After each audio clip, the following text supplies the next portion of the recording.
നിങ്ങൾക്ക് എല്ലാവർക്കും മിസാസ് കിച്ചണിലേക്ക് സ്വാഗതം. ഇന്ന് നമ്മൾ ഉണ്ടാക്കുന്നത് ബീഫ് കൊണ്ടാട്ടമാണ്. നല്ല സ്പൈസി ആയിട്ടുള്ള ബീഫ് കൊണ്ടാട്ടം. ഇത് പൊറോട്ട, ചപ്പാത്തി, നെയ്ച്ചോറിൻ്റെ കൂടെ മാത്രമല്ല, നല്ല മോരുകറിയോ പരിപ്പ് കറിയോ ഉണ്ടെങ്കിൽ വെറും ചോറിൻ്റെ ഒപ്പം നല്ല അടിപൊളി കോമ്പിനേഷനാണ് കേട്ടോ. അപ്പോൾ ബീഫ് കൊണ്ടാട്ടം ഉണ്ടാക്കാനായിട്ട് 1 കിലോ ബീഫ് കറിക്ക് കട്ട് ചെയ്യുന്നത് പോലെ ചെറുതായിട്ട് കട്ട് ചെയ്തിട്ട് നന്നായിട്ട് കഴുകി വെള്ളമൊക്കെ ഡ്രെയിൻ ചെയ്ത് ഒരു കുക്കറിലേക്ക് ഇട്ട് കൊടുത്തിട്ടുണ്ട്. ഇതിനകത്തേക്ക് ഒരു 1/4 ടീസ്പൂൺ മഞ്ഞൾപ്പൊടി, 1/2 ടീസ്പൂൺ മുളക് പൊടി, 1/2 ടീസ്പൂൺ മല്ലിപ്പൊടി, ആവശ്യത്തിന് ഉപ്പും ഇട്ട് കൈവച്ചിട്ട് നന്നായിട്ടൊന്ന് മിക്സ് ചെയ്യാം. ഇനി ഇതിലേക്ക് 1 ടേബിൾ സ്പൂൺ വെള്ളം ഒന്ന് കുടഞ്ഞിട്ട് വെയിറ്റ് ഇട്ട് നമുക്കിതൊന്ന് വേവിക്കാൻ വയ്ക്കാം. ഒരുവിധം നന്നായിട്ട് വേകണം, എന്നാലും വെന്തൊട്ടും പോകരുത്. ഇത് നമുക്ക് ഫ്രൈയും കൂടെ ചെയ്യാനുണ്ട്. അപ്പോൾ നമുക്ക് വെന്ത് ഉടഞ്ഞു പോവാതെ ഒരു നന്നായിട്ട് തന്നെ നമുക്ക് വേവിച്ചെടുക്കാം. ഇപ്പോൾ ഈ ബീഫ് ഒരു 95% വരെ വേവിച്ചിട്ടുണ്ട്. അല്പം വെള്ളം ഉണ്ട് കേട്ടോ. അത് ഒരു ബൗളിലേക്ക് ഞാൻ മാറ്റി വെച്ചിട്ടുണ്ട്. അത് നമുക്ക് വേണമെങ്കിൽ അവസാനം ചേർക്കാം. ഇനി ഈ വേവിച്ച ഇറച്ചിയിലേക്ക് നമുക്ക് ഒരു കോഴിമുട്ട പൊട്ടിച്ചിട്ട് കൊടുക്കാം. 1 ടീസ്പൂൺ മുളക് പൊടി ചേർത്ത് കൊടുത്തിട്ടുണ്ട്. 1/2 ടീസ്പൂൺ കുരുമുളക് പൊടിയും 1 ടീസ്പൂൺ ഇഞ്ചി വെളുത്തുള്ളി പേസ്റ്റും ചേർത്ത് കൊടുത്തിട്ടുണ്ട്. ആവശ്യത്തിന് ഉപ്പും ചേർത്ത് 1 ടേബിൾ സ്പൂൺ കോൺഫ്ലോറും 1 ടേബിൾ സ്പൂൺ മൈദയും ഇട്ട് 1 ടീസ്പൂൺ വിനാഗിരിയും കൂടെ ഒഴിച്ചിട്ട് നന്നായിട്ടൊന്ന് മിക്സ് ചെയ്യാം. എന്നിട്ട് ഇത് നമുക്ക് അരമണിക്കൂർ ഒന്ന് റെസ്റ്റ് ചെയ്യാൻ വയ്ക്കാം.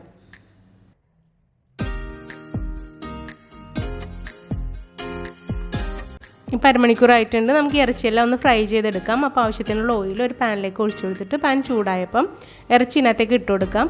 2 തവണയായിട്ടാണ് ഞാൻ ഇതെല്ലാം ഫ്രൈ ചെയ്തെടുത്തത്.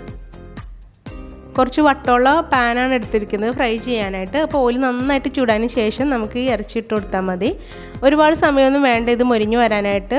ഇത് ഓൾറെഡി കുക്കായ ഇറച്ചി ആയതാണ്, പെട്ടെന്ന് തന്നെ ഇത് മൊരിഞ്ഞു വരും. അപ്പോൾ 2-3 മിനിറ്റ് മാത്രം മീഡിയം ഫ്ലെയിമിൽ വെച്ചതിന് ശേഷം ഒന്ന് മറിച്ചിട്ട് കൊടുക്കാം. മറിക്കാൻ പ്രയാസമാണെങ്കിൽ ഒന്ന് ഇളക്കി ഒന്ന് ഇത് മൊരിച്ചെടുത്താൽ മതി. ഒരുപാട് ഓയിലാണ് നമ്മൾ ഫ്രൈ ചെയ്തെടുക്കുന്നതെങ്കിൽ ഓയിൽ മൊത്തം വേസ്റ്റായി പോകും. അപ്പോൾ അതുകൊണ്ട് കുറച്ച് ഓയിലിൽ മാത്രം ഇത് ഫ്രൈ ചെയ്തെടുത്താൽ മതിയേ. ഇപ്പോൾ 2 സൈഡും ഇത് നന്നായിട്ട് മൊരിഞ്ഞു വന്നിട്ടുണ്ട്. ഇനി 1 മിനിറ്റ് ഇതൊന്ന് ഇളക്കിയെടുത്തതിന് ശേഷം നമുക്കിത് കോരി മാറ്റാം. ഇനി ബാക്കിയുള്ള ഇറച്ചിയും കൂടെ ഇതുപോലെ തന്നെ ഫ്രൈ ചെയ്തിട്ട് നമുക്ക് കോരി മാറ്റാം. പിന്നെ ഇതുവരെ ഈ വീഡിയോ നിങ്ങൾക്ക് ഇഷ്ടമായാൽ തീർച്ചയായിട്ടും ഒരു ലൈക്ക് കൊടുത്തേക്കണേ. ഈ ചാനൽ സബ്സ്ക്രൈബ് ചെയ്യാത്തവർ സബ്സ്ക്രൈബ് ചെയ്തതിന് സപ്പോർട്ടും കൂടെ ചെയ്തേക്കണേ.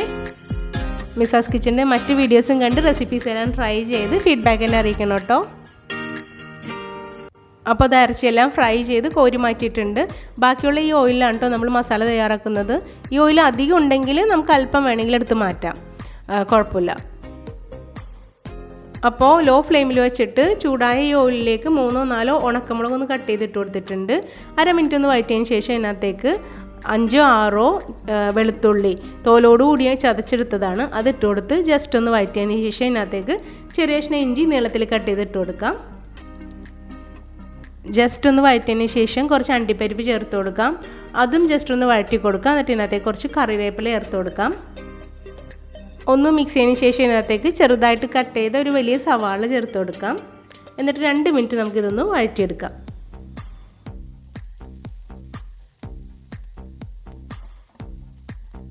അപ്പോൾ അത് സവാള നന്നായിട്ട് വാടി വന്നിട്ടുണ്ട്. ഇതിനകത്തേക്ക് നമുക്കൊരു പച്ചമുളക് കട്ട് ചെയ്ത് ഇട്ട് കൊടുക്കാം. എന്നിട്ട് എല്ലാം കൂടി ഒന്ന് മിക്സ് ചെയ്യാം. പച്ചമുളക് ഇട്ടിട്ട് ഒരുപാട് നേരം വഴറ്റേണ്ട ആവശ്യമില്ല. ജസ്റ്റ് ഒന്ന് മിക്സ് ചെയ്തതിന് ശേഷം ഇതിനകത്തേക്ക് 1 ടീസ്പൂൺ കാശ്മീരി ചില്ലി പൗഡർ ചേർത്ത് കൊടുത്തിട്ടുണ്ട്. ഇത് നന്നായിട്ടൊന്ന് ചൂടാക്കിയതിന് ശേഷം നമുക്ക് ഇതിനകത്തേക്ക് 1 ടേബിൾ സ്പൂൺ ടൊമാറ്റോ കെച്ചപ്പ് ചേർത്ത് കൊടുക്കാം.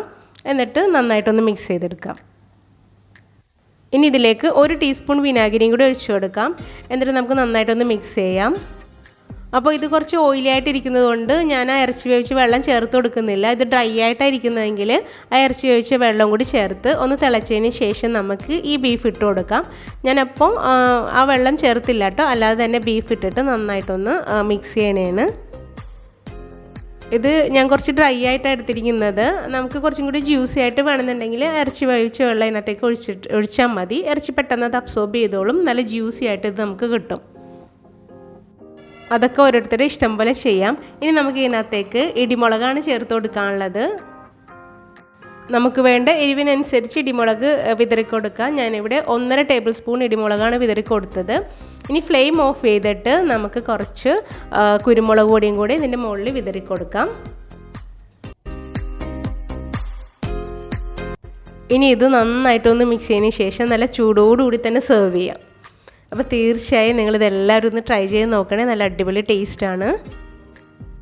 അപ്പോൾ ഇതുണ്ടാക്കിയിട്ട് ഫീഡ്ബാക്ക് തന്നെ അറിയിക്കണം. പിന്നെ ഈ വീഡിയോയെക്കുറിച്ചുള്ള അഭിപ്രായങ്ങളും നിർദ്ദേശങ്ങളും എന്നെ കമൻറ്റ് ബോക്സിൽ തീർച്ചയായും അറിയിക്കണം. ഈ വീഡിയോ ഇഷ്ടമായാലും നിങ്ങളുടെ ഫ്രണ്ട്സ് ആൻഡ് ഫാമിലിക്ക് ഇതൊന്ന് ഷെയറും കൂടെ ചെയ്തേക്കണേ. താങ്ക്